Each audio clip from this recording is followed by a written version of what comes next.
सामात काही बोलायचं सांगितलं. मोबाईलकडे बघ ना. लांब धरा ना.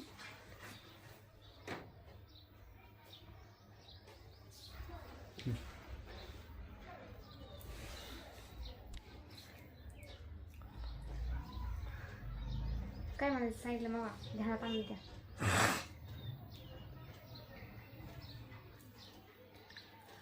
समाजात ह्या ज्या आत्महत्या होत्यात, तुला काय वाटतं या आत्महत्येविषयी? पत्नी संग भांडणं झालेल्या महिला किंवा पुरुषसुद्धा आत्महत्या करतात, याविषयी तुझं काय मत आहे बघ?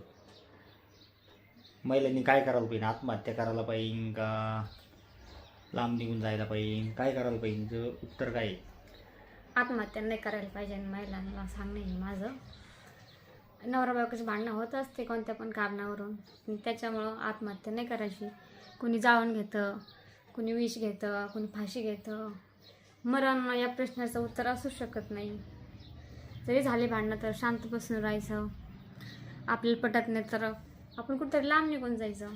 आपण मेल्यावर थोडंसं काही होतं, त्याच्यामुळं आपण उदाहरणार्थ तर फाशी घेऊन मेलो किंवा विष घेऊन मेलो, जाळून मेलो, किती दिवस रडणार? 1 वर्षभर रडते घरचे, नवरा 1 वर्षभर रडल, पण आपल्या लेकरा बाळाला थोडीच आई भेटणार आहे.